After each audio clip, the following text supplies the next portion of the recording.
Brahmaja lokadipati sahampati katanjalia divarangaya chatta sandita satta paraja kajatika desetu dhammang anukampiman pajang. Namo tassa bhagavato arahato samma sambuddhassa. Namo tassa bhagavato arahato samma sambuddhassa. Namo tassa bhagavato arahato samma sambuddhassa. Buddhang dhammang sanghang namasami.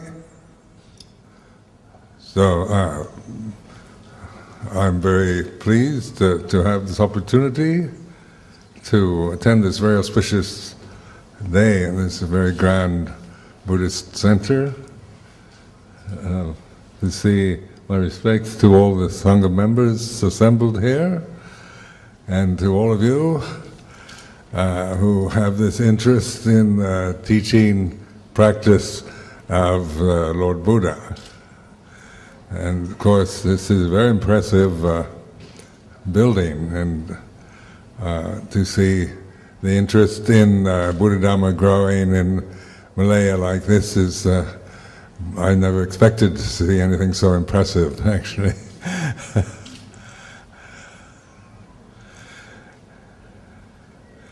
But the interest in Dhamma is something that I think is in the past 50 years has increased all over the world.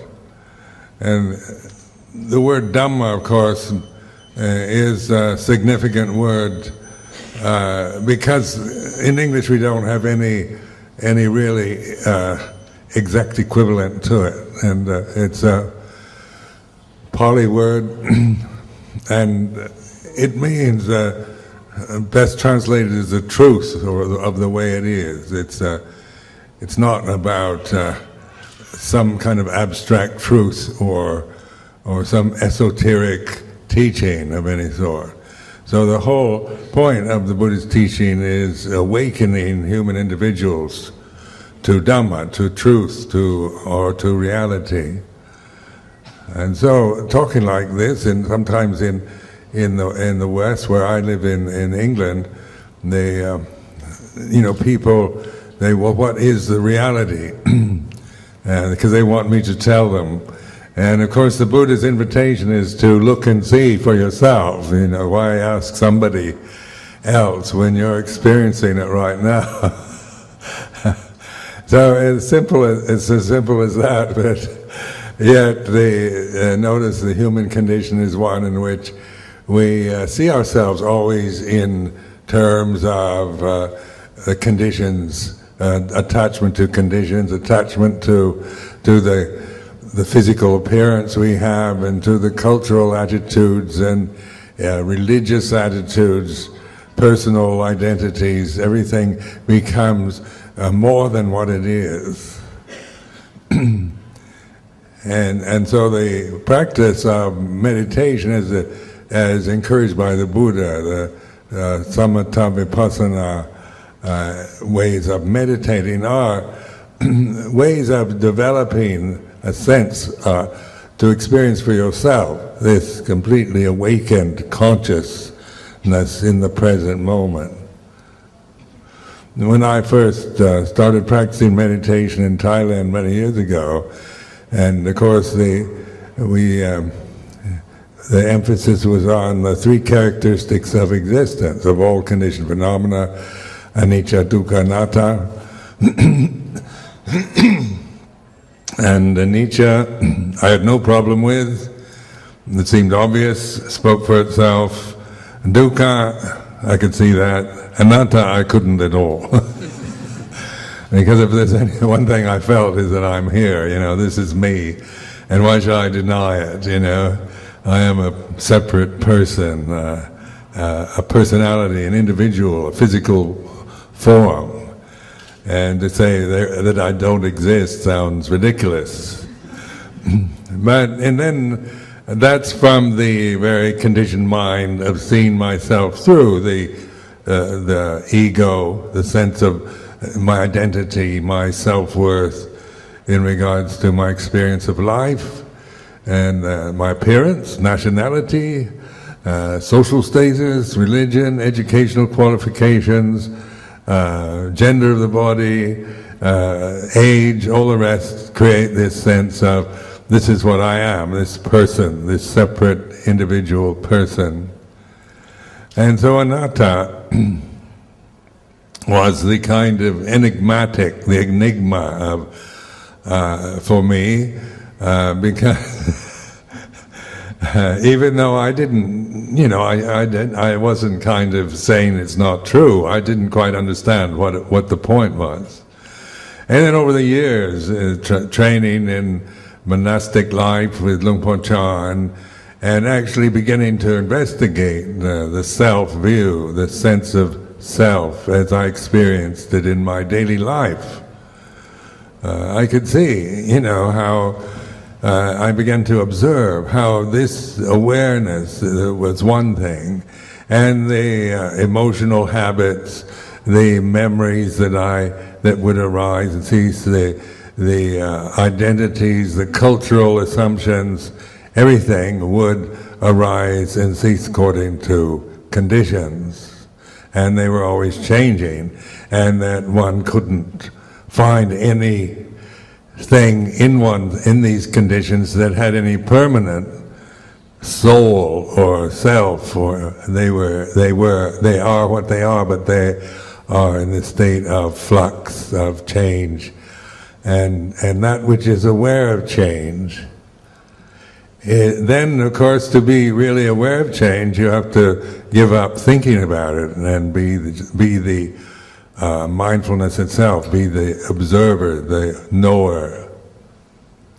So this is a very direct and it's very simple, but human beings are not simple. We're very complicated. And coming from, my background from the United States, complicated personality that I imposed on experience of life was the very thing that I could relate to as suffering. Because as I grew older, and when I was a child, life was quite simple, and then because I was discovering life, and I didn't have a lot of complicated views or opinions about anything, just learning, experiencing, investigating the things around me. But then, as you grow up, you gain more and more conditioning, and then I remember in my teenage years, as when I really began to notice how much suffering I was experiencing. I think in the teenage years, one's self-consciousness is at its peak.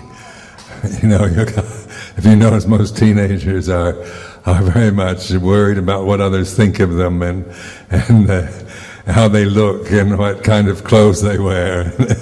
And of course, you're making your sense of your self-worth and judgment by how acceptable you are to your peers, and this tends to linger through one's life if one doesn't really investigate experience. I found the life of a Buddhist monk a great opportunity to do this, because this was the whole point of being a bhikkhu, according to Luang Por Chah, was to find out for yourself and to cultivate the path of awareness. The teaching of the Lord Buddha is an expedient means, So in the Western world, where we have, like for example in the UK now, it's a multicultural, multi-religious society. So there's been enormous efforts to understand other religions. They have this interfaith movement in London and in other parts of the UK that try to bring all the different religions together and at least have some kind of discuss their differences and try to create some kind of harmony and respect for each other's religions. And of course, there's almost every religion now represented in, say, the London interfaith movement. Different forms of Buddhism as well as Hindu and then the different Christian, Jewish, they have Zoroastrian, Baha'i, everything, that Muslim, so that all this is meeting, and of course the difference is wanting to find a common bond or some kind of common belief. They're always struggling to form some kind of prayer that all religions could relate to and all religions could agree to and say. So they found on this interfaith movement in London that all religions can agree on a certain prayer except the Buddhists.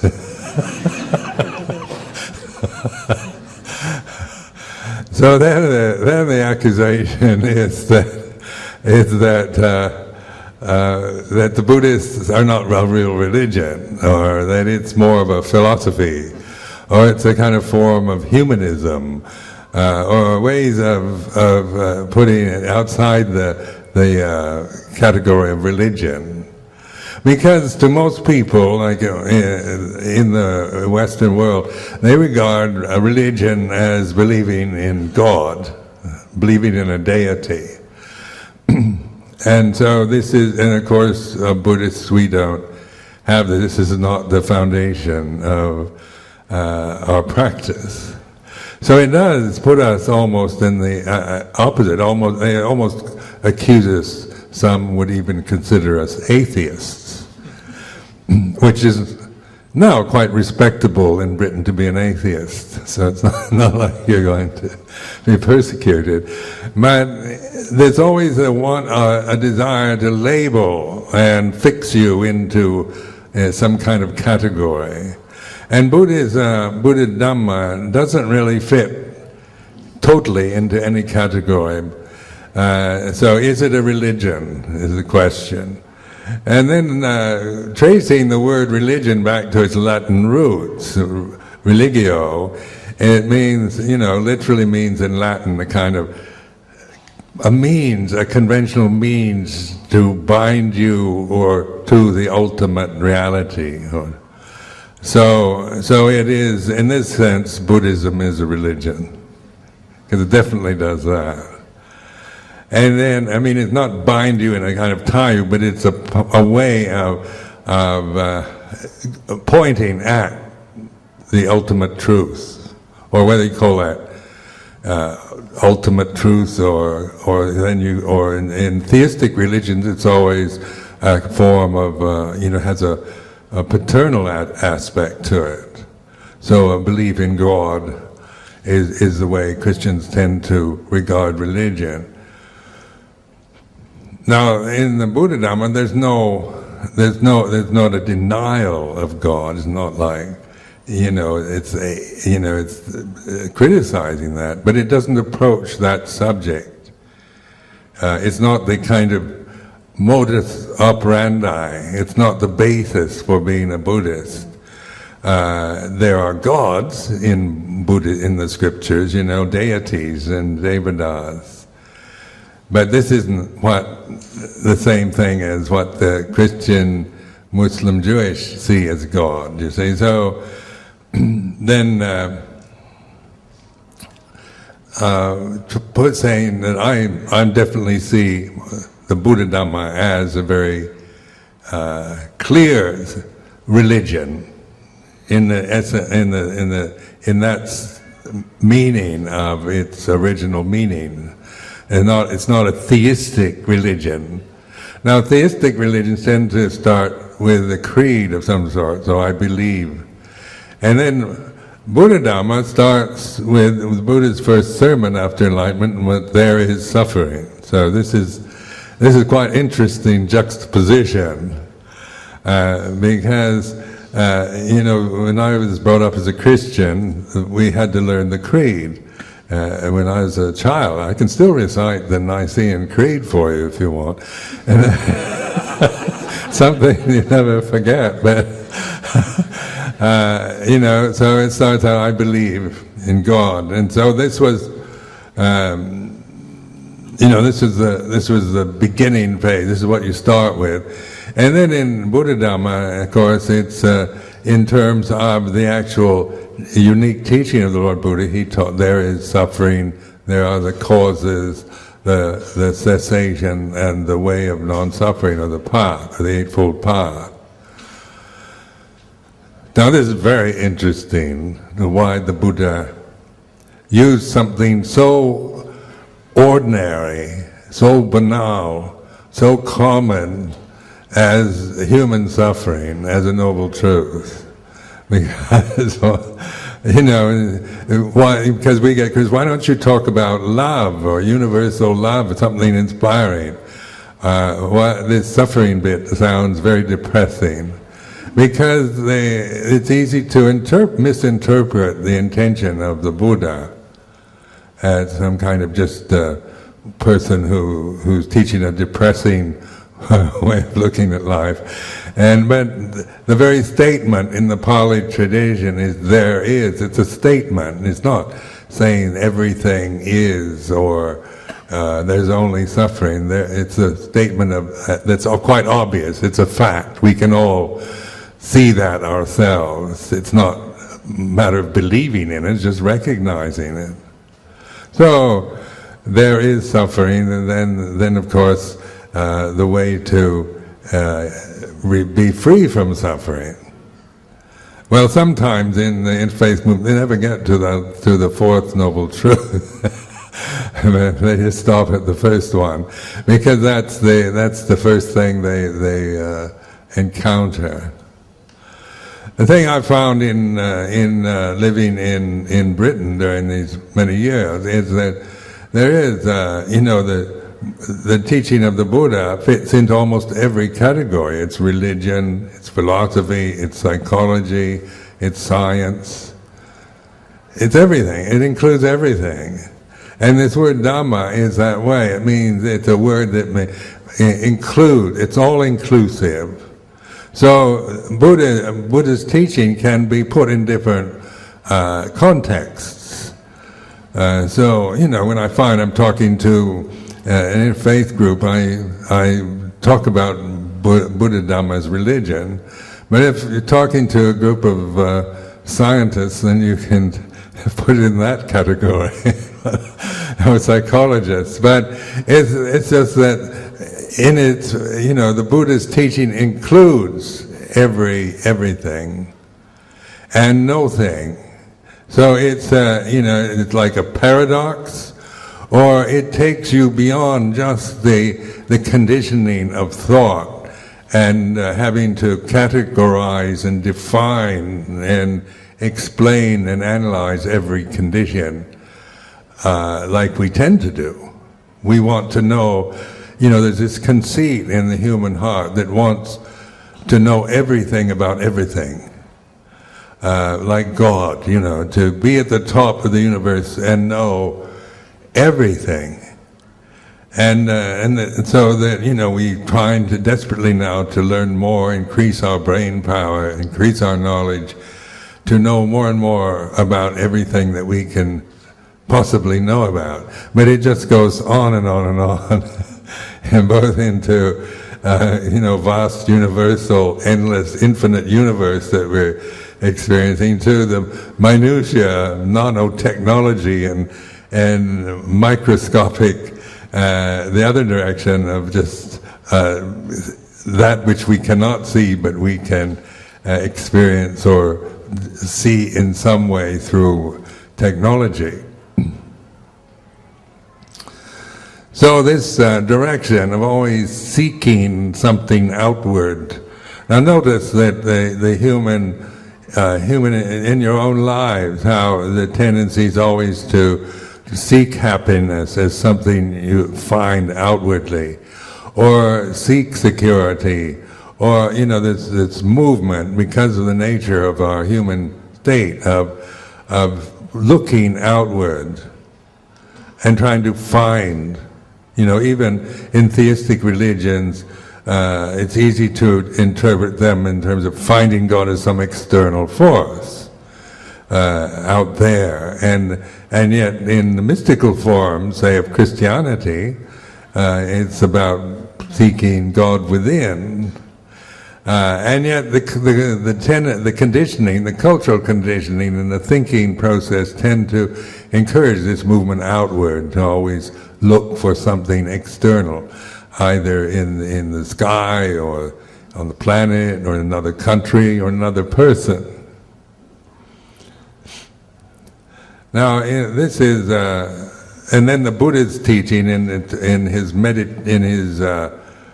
teaching of Dhamma is more directing the attention inward. Well, this is a direction that, of course, is what we call Buddhist meditation. We're looking inward. We're not seeking something external anymore. So that's the form of the Buddha Rupa that you can all see here in this Dhamma hall. That it's a figure of a human being that's awake. It's not asleep. It's not in a trance. It's fully present, but it's also looking, the Buddha inward, but not shutting out the world. Buddha Rupas usually, some do, shut their eyes, but generally speaking, most Buddha Rupas have their eyes open, and they're present, composed, peaceful, open to all that goes on in their consciousness, whether it's internal or external. Well, this is an example of how to regard a Buddha image, Buddha Rupa, because it is an iconic form, a religious form. The Buddha never established Buddha Rupas. He did not, there were none at his time, and they came hundreds of years later. And so sometimes purists say Buddha never allowed Buddha images, and and they condemn us for not being true to the Buddha's teaching, because they see it in a certain way, as Buddha Rupa, as maybe another form of idol worship. But also, I personally, this is a personal take on Buddha images, I really like them. And I think, iconic, religious iconic forms, to me are, they're very helpful in reminding myself. When you look at this image here, this Buddha Rupa, you can look at it aesthetically, you say, oh, it's beautiful, or I don't like it, or whatever. You can see it in terms of aesthetic taste, or you can just dismiss it, and like what I was saying before, Buddha never, he never had Buddha Rupas at his time, and that came later, and so we can say we shouldn't have any. That's one way of looking. You can look at them as just part of a tradition. Well, that's the way Buddhists, so we just accept the package. We can form our own opinions, and according to our own tastes or tendencies. But in terms of developing mindfulness and meditation practices, I found them as rather significant, because when I look at the Buddha Rupa, it always reminds me of Buddha, of Bhutto, of awareness. Then also I found living with these forms, because they are actually peaceful, iconic forms. They're not in a state of passion or excitement, or they're not floating up in the air, living in a different realm. Usually the Buddha's touching the ground, or there's a sense of being grounded on this planet in a human body, but fully present, fully awake. So this is, then this as a reminder. We do need reminders, because the problem we all face, why we suffer so much, is heedlessness, forgetting the Dhamma. So, forgetting the Buddha Dhamma Sangha. So we get caught up in all the worldly pressures and the desires of modern life, the stress and the pressures and the attitudes and fashions of the time. And they pull us outward. They draw us out into, wanting or not wanting, forming opinions and views. And also at this time there's so much, on this planet, a kind of fear element, an anxiety because of the ignorance that exists in the human heart at this time with this enormous human population that I don't think this planet has ever had to deal with before. And so the human population is enormous and ignorant of Dhamma. Even though we're educated, we know about things, but not about Dhamma. So this is establishing this Buddhist center here is something to really respect and to consider how to use a place like this for reminding us all through education, through meditation practice, and just encouragement towards looking more honestly and practically at ourselves, not in a critical way. Like Buddhist meditation, vipassana, is not about analyzing your problems and judging yourself, criticizing yourself because you have anger or jealousy or fear. On a personal level, I grew up I was a youth in the 1950s, and modern psychology was the word of the day. And when I was in the Navy, I used to buy all the books I could, recently published bestsellers on modern psychology, fascinated with trying to understand the nature of the mind.